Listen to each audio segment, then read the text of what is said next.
alunos do sétimo ano, tudo bem com vocês? Mais uma aula de história, né, de história do Brasil. Hoje vamos falar sobre a economia colonial, né, como é que estava distribuído, né, os ciclos econômicos no Brasil colonial, tá certo? Então vamos lá, preste atenção, pegue seu material aí para fazer suas anotações, ok? Vamos lá. A habilidade é identificar e reconhecer a importância dos ciclos econômicos, né, como o pau-brasil, cana-de-açúcar, o ciclo do ouro, tá, para a constituição e o desenvolvimento da sociedade colonial brasileira. Vamos lá, então.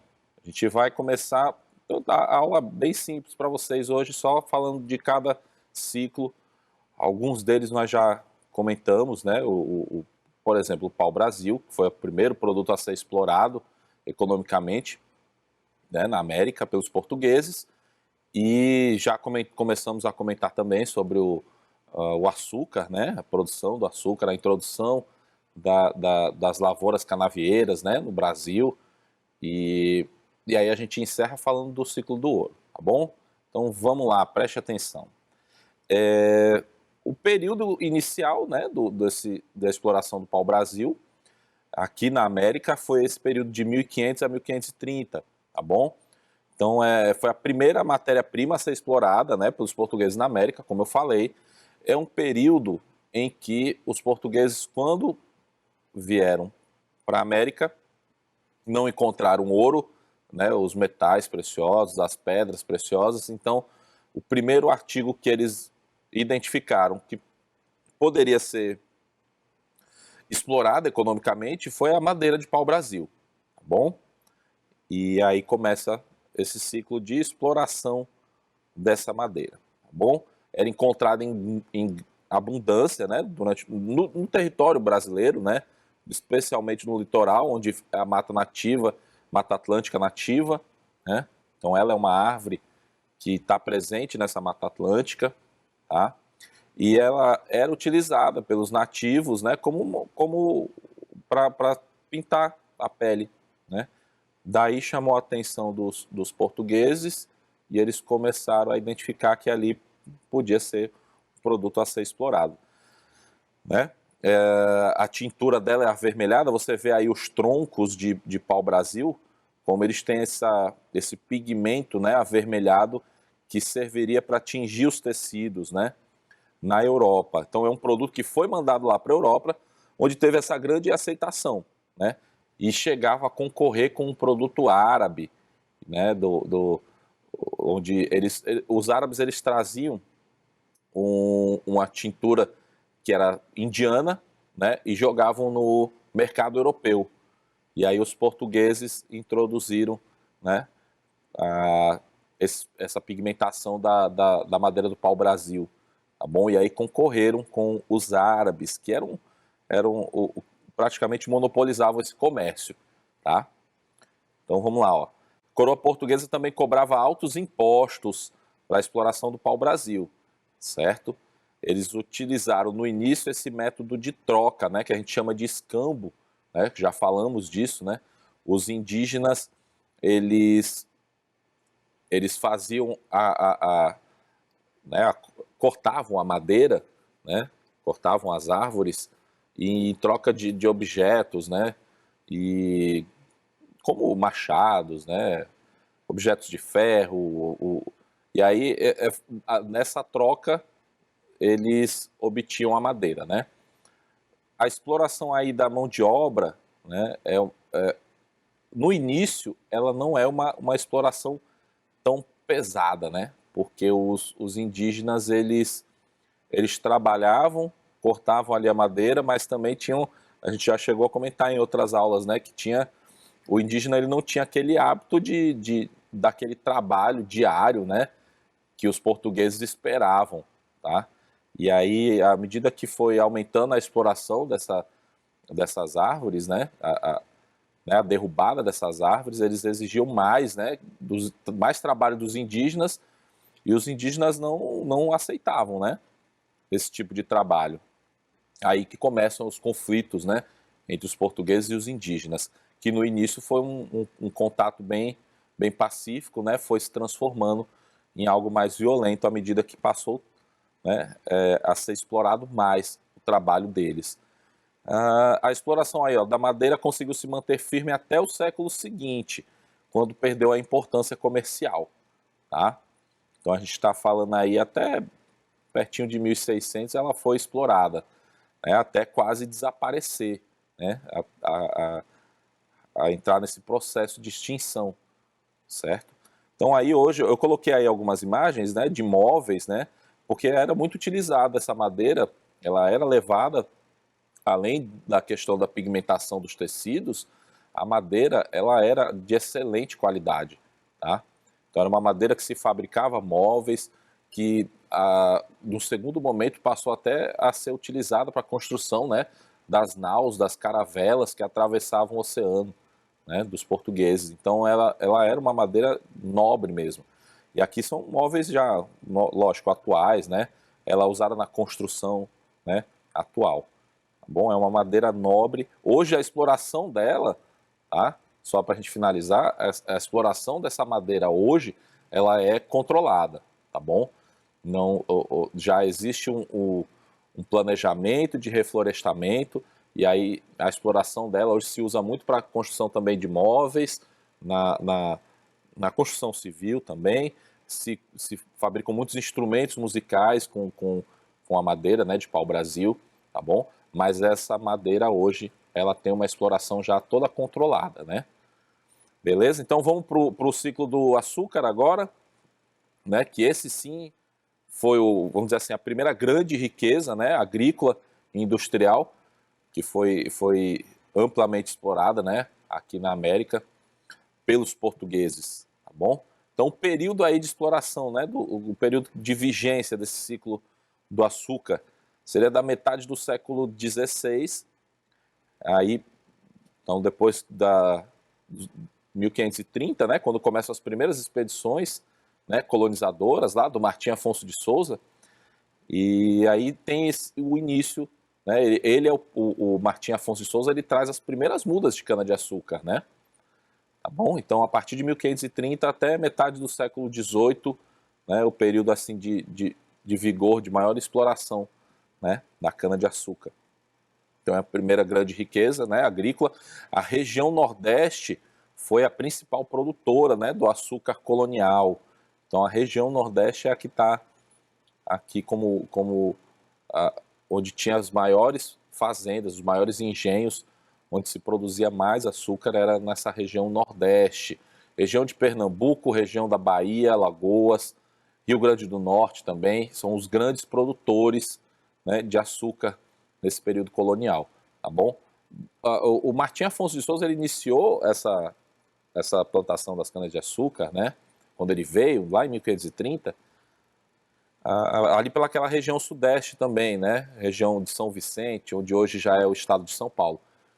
Tá? Então ali teve, inicialmente teve uma exploração, né, da atividade, né, açucareira ali naquela região sudeste, mas ela foi enfraquecendo, né, e aí foi sendo abandonada. Tá? Agora no Nordeste não, ela vigorou até metade do século XVIII, beleza? Então vamos lá, ó. O ciclo do açúcar começou quando a matéria-prima, a cana-de-açúcar, foi inserida ao mesmo tempo em 3 diferentes capitanias hereditárias. Então ela está dentro do contexto da formação das capitanias hereditárias, né?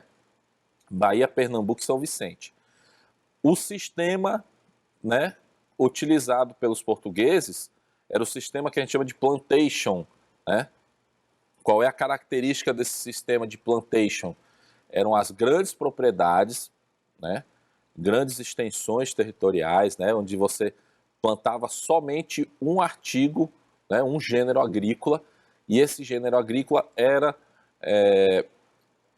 plantado ali para ser vendido ao mercado exterior, tá? Então ele não era para ser consumido dentro do país, era para ser exportado. Então geralmente tinha que ser um artigo que tivesse uma alta lucratividade, né? Era o caso do açúcar, tá bom? O açúcar ele tinha uma aceitação muito grande na Europa, tá? E aí a partir desse momento os portugueses identificam, né, o solo das terras, né, da América portuguesa era um solo muito bom, o clima, né, também muito bom, aquela região nordeste, e aí eles já tinham a experiência, né, da plantação, né, das canas de açúcar nas suas colônias também na África. Então eles decidiram, não, vamos trazer, colocar na América, porque era um fator também que serviria para atrair os colonos para, né, poder povoar a América, né? Afastar também aquela questão da ameaça, né, de outras nações, como os franceses, né, que nós comentamos, né? Então a ideia de introduzir o açúcar aqui também tem a ver com essa questão do povoamento, né, da América. Então, olha lá, então não esqueça, o sistema de plantation é o sistema que foi adotado, né, para a exploração do açúcar, tá bom? A produção era direcionada para o comércio e o mercado exterior. A mão de obra utilizada era mão de obra escrava, tá bom? Inicialmente, os indígenas foram utilizados, posteriormente, os negros vieram, né, escravizados da África e assumiram, né, os postos de trabalho nesses engenhos, tá bom? Não esqueça uma coisa que eu também já comentei com vocês, vou reforçar para vocês não esquecerem. A intenção de se substituir o indígena pelo escravizado africano não é simplesmente porque o indígena não tinha se adaptado, tá bom? Ao trabalho nas lavouras. Então a gente sempre reforça muito essa ideia de que o indígena o indígena era preguiçoso, não sabia trabalhar em lavoura, não estava acostumado com esse trabalho, então foi sendo introduzido o escravizado africano, né? Não é bem assim. A opção de substituir tem a ver com o tráfico de escravos, o tráfico de seres humanos, que era uma atividade extremamente lucrativa. Então, se a gente está falando aí de um ciclo do açúcar, coloque aí ao lado. O tráfico de escravos gerava mais riqueza do que o próprio açúcar, tá bom? Então, se você for botar na ponta do lápis, os traficantes enriqueciam mais do que os senhores de engenho, tá? Os senhores de engenho ficavam devendo para os traficantes, tá certo? Então, a atividade do açúcar ela está diretamente associada aí ao tráfico, mas o tráfico gerava muita riqueza, tá bom? E aí sim, a opção de substituir o índio pelo escravo africano tá aí, porque o tráfico era uma atividade, né, que gerava muita riqueza. Não vai esquecer disso, não. Olha lá, ó, no período do ciclo do açúcar, os senhores de engenho normalmente eram fazendeiros, né, proprietários dos setores de produção do açúcar, tá bom? Aí tem uma imagem, né, com algumas ferramentas que se usavam, né, nos engenhos, tá? Esses vasos de barro são chamados de pão de açúcar, daí o nome, né, do ponto turístico lá do Rio de Janeiro. É aí onde se cristalizava o açúcar, tá? Na parte de cima ele ficava branquinho, branquinho, e aí à medida que ia se chegando ao finalzinho do pote, ele ia escurecendo, né, o açúcar, que é o chamado açúcar mascavo, né? Que para eles não interessava, né, naquele momento, o consumo daquele açúcar mascavo, que é o açúcar marrom, não interessava. O que interessava era o açúcar branquinho que ficava por cima lá desse pote, que era o pão de açúcar, tá bom? Então vamos lá, ó. No decorrer do ciclo do açúcar, a mais rica entre todas as capitanias foi a de Pernambuco. E nós já, inclusive, falamos, né, que chamou muita atenção dos holandeses, que depois, olha aí, ó, os holandeses eles financiaram, né, desde o início eles financiaram essa atividade no Brasil, junto com italianos também, né, os próprios portugueses. Mas os holandeses eram os grandes financiadores, né, dessa atividade. Depois, né, a gente já viu que o Brasil, quando pertenceu à Espanha, os holandeses, né, tomaram parte aí do Nordeste e exploraram essa atividade, especialmente Pernambuco ali, Alagoas também, tá bom? Tá aí a imagem zona do engenho, né? Esse, se eu não me engano, é o engenho de Itamaracá, tá? Essa pintura aí organizada aí, ó, a casa grande, né? O engenho, não dá para ver a senzala, provavelmente seja ali atrás do engenho onde se moía a cana, tá certo? Chegamos aí ao ciclo do ouro, né? Que estava presente a partir do século XVII, né, até o século XVIII se explorou, né? Foi o período em que os bandeirantes eles começaram a encontrar, né, o ouro naquela região de Minas, Mato Grosso, Goiás, tá? Os bandeirantes é que naquelas trilhas que eles abriam ligando, né, o interior do território português, né, eles encontraram, foram os primeiros a encontrar os vestígios, né, de ouro no nosso território. E a partir desse momento começou a cobiça, né, a exploração, né, dessas regiões aí mais para o sudeste. Muito importante. Por que é importante? O ciclo do ouro ele vai provocar um grande deslocamento humano para essa região, tá? E vai, vamos dizer assim, dinamizar a economia dessas regiões, tá? Ao mesmo tempo que vai sendo abandonado a região Nordeste, que era a grande produtora de açúcar, né? Já vai entrar em declínio a produção de açúcar, porque começa a concorrer com o açúcar holandês que era produzido lá nas ilhas do Caribe, né? E aí começa o declínio dessa atividade açucareira na região Nordeste. Coincide exatamente com a descoberta do ouro, né? No Sudeste. Então lá, os diamantes, né, só vão ser encontrados posteriormente, já na segunda metade do século XVIII, também nessa região, né, de Minas Gerais, tá bom? Depois foi até criada a vila, né, a Vila Diamantina, que existe a cidade até hoje, né, de Diamantina, era onde se encontravam os diamantes, lá em Minas, tá bom? Que nem era, na primeira vez que eles encontraram, eles curiosamente, eles nem deram tanto valor aos diamantes, né? Acharam que era um cristalzinho sem muito valor, né? Depois que se descobriu que era diamante, né? Aí a área toda foi isolada, né? Não era qualquer um que podia explorar, não. Os contratadores, né? Chamados contratadores que recebiam autorização da coroa portuguesa para explorar aquela área, eram pessoas escolhidas a dedo pelo rei, porque a atividade era extremamente, né? Gerava uma riqueza muito grande, extremamente importante para a coroa.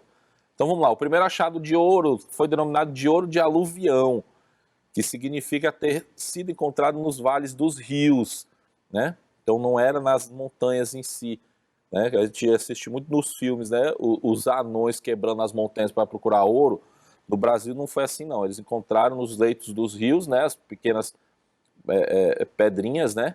E aí começou essa exploração do ouro de aluvião, que era esse que era encontrado nos leitos dos rios. Depois, lógico, obviamente, foram explorando, né, nas montanhas, né, naquela região de Minas Gerais, que é muito rica em minérios, né? Ainda hoje é uma região extremamente rica na exploração desses minérios, né? Minério de ferro, grandes empresas, né, estão situadas lá, tá bom? Então é uma área rica em minérios.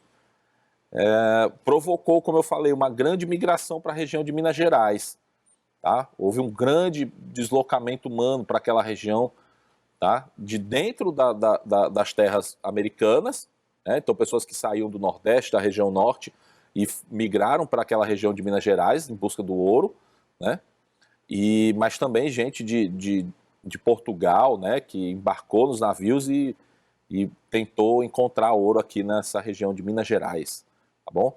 Durante décadas aí, ó, Portugal explorou e canalizou os recursos provenientes do ciclo do ouro, tá? A metrópole ela cobrava altos impostos, né, sobre essa atividade da exploração, né? Aí eu coloquei 3 desses principais impostos que eram cobrados pelos portugueses. O quinto, que era uma taxa, né, de 20% em cima de todo o ouro que era encontrado. Então 20% ficava para a coroa, né, do ouro encontrado. A derrama, que era uma cota de cerca de 1.500 quilos de ouro anualmente. Então esse era o imposto anual. A região mineradora ela tinha que entregar para Portugal 1.500 quilos de ouro por ano, né? Então lá de todos os 20%, né, toda vez que se encontrava o ouro, quando chegar lá no final do ano tinha que ter 1.500 quilos de ouro, senão, se essa meta não fosse atingida, eles tinham que pagar a diferença, né?